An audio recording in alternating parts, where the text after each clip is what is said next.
Hi guys, welcome to Pakistani family reaction में। उम्मीद करता हूँ आप सब खैरियत से होंगे, जाओगे खुश होंगे, आबाद। तो चैनल पर नहीं हुआ है तो चैनल को सब्सक्राइब कर देता है कि आपको अपडेट्स आने वाली मिल सके। मेरा नाम वजाद है। मेरा नाम नदीम। यार आज का वीडियो बहुत ज्यादा इंटरेस्टिंग निकल कर आ रहा है, बहुत ही कमाल और धाकड़ किस्म का टाइटल है वीडियो है यार। Indian army chief briefed on F-35। अच्छा, हाँ, मतलब कि F-35 के बारे में इंडियन एयर चीफ को बताया गया, सारी ब्रीफ दी गई, क्या पता लेने ना हो ना, पता नहीं। अब ये तो मुझे नहीं पता कि मतलब लेने हो कि ना हो, अभी ये वीडियो देखेंगे तो इसके बाद पता चलेगा सही हालात का। बिल्कुल जाहिर सी बात है। तो वीडियो स्टार्ट करते हैं, काउंटडाउन करते हैं, 3 2 1 एंड स्टार्ट। आप देख रहे हैं alpha defence. Alpha defence Hindi में आपका स्वागत है। आज के इस वीडियो में हम लोग बात करेंगे स्क्रीन पर दी ये गई देखो। फोटोग्राफ के बारे में। भारतीय वायुसेना के अच्छा, प्रमुख इजरायली एयर चीफ आर्मी है मार्शल तो। आरकेएस भदौरिया 4 दिनों के लिए इजराइल की यात्रा पर थे। अच्छा। और कल जब उनकी ये 4 दिवसीय यात्रा कंप्लीट हुई है, उसके बाद ये फोटोग्राफ पब्लिक डोमेन में आई है। इस फोटोग्राफ में आप देख सकते हैं कि भारतीय वायुसेना के प्रमुख air chief marshal RKS Bhadauria को इजराइल की तरफ से F-35 को लेकर ब्रीफ किया जा रहा है। अच्छा। F-35 एक ऐसा एयरक्राफ्ट है जिसको लेकर ओपिनियंस काफी ज्यादा स्ट्रांग है। अच्छा। और एक्सपर्ट्स या तो इसके एक्सट्रीम फेवर में हैं या एक्सट्रीम अगेंस्ट है। और मैंने आपको ये चीज बहुत बार पहले भी कही है कि जब भी किसी वेपन सिस्टम को लेकर एक्सट्रीम ओपिनियन होती है तो रियलिटी कहीं बीच में होती है। आमतौर पर यह कहा जाना कि एक वेपन सिस्टम दुनिया का बेस्ट वेपन सिस्टम है या वो दुनिया का वर्स्ट वेपन सिस्टम है, ये आमतौर पर अतिशयोक्ति होती है। रियलिटी हमेशा इन दोनों के बीच में होती है। सही बात। वहीं क्योंकि भारतीय वायुसेना प्रमुख को इस एयरक्राफ्ट को लेकर ब्रीफ किया गया है, इसी वजह से ये एक्सट्रीम ओपिनियंस आपको आने वाले कुछ समय तक भारत में भी देखने को मिलेगी। अच्छा। कई जगह पर स्पेकुलेशन लगाया जाएगा कि इस ब्रीफिंग के दौरान भारत F-35 में इंटरेस्टेड हो सकता है। यार तभी तो बता रहे हैं। नेचुरल केस है। भारतीय वायुसेना की लेना ना हो। स्क्वाड्रन समय के साथ काफी तेजी से नीचे जा रही है और आने वाले समय में भारतीय वायुसेना एक अच्छे खासे नंबर में फाइटर जेट्स को अक्वायर करने वाली है। ऐसे में दुनिया के सभी मैन्युफैक्चरर्स चाहेंगे कि भारतीय वायुसेना उनके एयरक्राफ्ट्स को अक्वायर करे। बहुत तादाद में लेंगे भाई। इस तरीके की ब्रीफिंग और ज्यादा स्पेकुलेशंस को जन्म देगी। F-35 लाइटनिंग 2 एक काफी डिसेंट फाइटर जेट है और कीमत के मामले में ये फाइटर जेट माना जा रहा है कि 80 मिलियन के आसपास आता है। 80 मिलियन। इसकी वन टाइम एक्विजिशन कॉस्ट काफी हद तक भारतीय वायुसेना के रफाल फाइटर जेट के करीब है। लेकिन एक 5th जनरेशन फाइटर जेट की असली कॉस्ट आती है उसको मेंटेन करने में और सस्टेन करने में। मेंटेनेंस का पैसा है बाबा। लाइटनिंग 2 की वन टाइम एक्विजिशन कॉस्ट कम है भी, तो इसको रिटेन और सस्टेन करने में भारतीय वायुसेना को काफी पैसे लगाने पड़ेंगे। भारतीय वायुसेना की 110 फाइटर जेट की रिक्वायरमेंट वाला टेंडर इस समय ओपन है। अच्छा। और लॉकहीड मार्टिन का कोई भी एयरक्राफ्ट, चाहे वो F-16 हो या उसको रीब्रांड करके बनाया गया F-21 हो, दोनों ही एयरक्राफ्ट भारतीय वायुसेना को इम्प्रेस नहीं कर पाए हैं। ऐसे में लॉकहीड मार्टिन की तरफ से F-35 पिच करने की कोशिश की भी जाती है तो ये बहुत बड़ा सरप्राइज नहीं होगा। लेकिन इस एयरक्राफ्ट को लेकर बहुत सारे चैलेंजेस हैं, जिसमें से सबसे बड़ा चैलेंज भारतीय वायुसेना को मिलने वाले S-400 ट्रायम्फ है।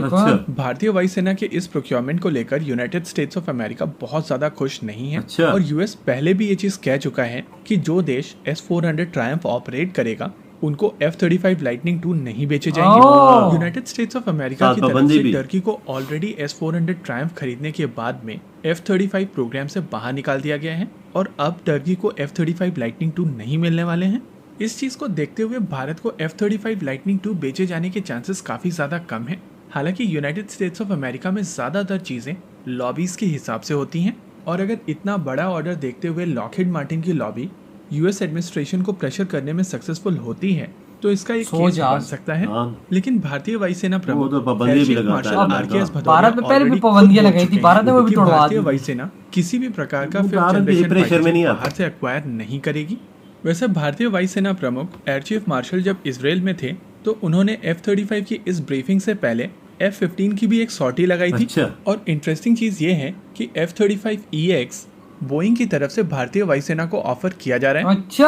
भारतीय वायुसेना की तरफ से ये चीज पहले भी कही जा चुकी है कि उनको 110 रफाल कैटेगरी के फाइटर जेट्स की आवश्यकता है। पिछले दिनों जिस तरीके की सिचुएशंस बनी हैं उसके हिसाब से लगता नहीं है कि भारतीय वायुसेना ये 110 फाइटर जेट बाहर से एक्वायर कर पाएगी और चांसेस हैं कि भारतीय वायुसेना कुछ और नंबर में रफाल फाइटर जेट एक्वायर मैं कहता हूं कुछ ये लेने चाहिए। फाइटर जेट की रिक्वायरमेंट वाला टेंडर स्क्रैप कर दे। वैसे एडवांस मीडियम कॉम्बैट एयरक्राफ्ट जैसे प्रोग्राम के होते हुए F-35 लाइटनिंग 2 भारतीय वायुसेना के लिए एक बहुत अच्छा ऑप्शन नहीं है। अच्छा। लेकिन अगर भारत का कोई 5th जनरेशन प्रोजेक्ट नहीं होता तो भारतीय वायुसेना की रिक्वायरमेंट M का और बन नेवी रहा की है। रिक्वायरमेंट को कंसोलिडेट वो बन गया तो करके फिर F-35 कमी लाइटनिंग 2 पूरी हो दिए जा जाएगी। सकते थे। लेकिन अभी के कॉन्टेक्स्ट में F-35 लाइटनिंग 2 भारतीय वायुसेना में अपनी जगह नहीं बना पा रहा है। लेकिन यू नेवर नो जियोपॉलिटिक्स के किस गेन के साथ में इस फाइटर जेट की सेल को लिंक करके यूनाइटेड स्टेट्स ऑफ अमेरिका ये फाइटर जेट भारत को चिपका दे। यार हो सकता है, कुछ भी पॉसिबल है। ट्रायम्फ वाला एंगल है, अच्छी ऑफर तो दे दे, मेरे भारत हिसाब ले से ले। ये S-400 ट्रायम्फ का एंगल और दूसरी ओर काटसा का एंगल भारतीय देसी प्रोग्राम्स के लिए ब्लेसिंग इन डिस्गाइज है। इसी के साथ आज के इस वीडियो में रखते हैं केवल इतना ही। इधर हुई है वीडियो खत्म। तो यार कहानी ये है कि पूरा ब्रीफ दिया गया है इजराइल की तरफ से F-35 के बारे में और वो एयर चीफ को। बिल्कुल। यार देखो वो फाइटर जेट ऐसा है कि किसी को भी भा सकता है, बिल्कुल जाहिर सी बात है। क्या पता अभी उनको पसंद आ जाए, वो इंडिया में आगे बात करें इसके, हाँ भाई हम लोग क्या पता इसको लेने के बारे में सोच सकते हैं। ठीक है, माना इंडिया भी अपना 5th जनरेशन बना रहा है, लेकिन अगर ये 5th जनरेशन इंडिया ये ले लेता है 100 जहाज, मैं कहता हूँ बहुत बड़ी, मैं कहता हूँ कि एशिया में एक नंबर हो जाएगा, कोई शायद नहीं। मतलब कि 5th जनरेशन के फाइटर जेट 100 F-35 बहुत कामयाब जहाज है। हाँ ना, मतलब कि वो भी 100 हाँ, मतलब कि $80 बिलियन के आएंगे। तो इंडिया के पास ऑलरेडी अभी बिल्कुल पैसा है $650 बिलियन का रिजर्व पड़ा हुआ रखा है, है। रिजर्व खरीद तो सकते मैं हैं। कहता हूँ कि ये बहुत लेवल आ जाएगा बिल्कुल। कि मतलब सोच और S-400 बेशक इंडिया ले रहा हो, वो इंडिया किसी के प्रेशर में नहीं आता। लॉक वो जो इनकी कंपनी जो 35 बनाती है बिल्कुल। वो अमेरिका को सीधी बात प्रेशर करेगी 100 जहाजों का ऑर्डर। आपको क्या बिल्कुल लगता है? इतने बहुत पैसे हैं ना भैया, $80 बिलियन डॉलर। मतलब कंपनी भी ले ईदी आ गई है। ये तो यही बात है। अमेरिका की पाबंदियां होती हैं, ये इंडिया इनको मानता भी नहीं है इनकी हाँ, पाबंदियों अमेरिका की को। वो पाबंदियां- जब इंडिया ने वो याद है वो जो एटम बम ब्लास्ट किया था तो उसकी तब पाबंदियां नहीं मानी थी। तो हाँ ना, याद है वो वीडियो में हाँ, खान सर ने बताया तो उसकी वीडियो में भी वो मतलब कि वो नहीं मानी उसकी पाबंदियां। तो बिल्कुल अंदाजा आप खुद लगा लें।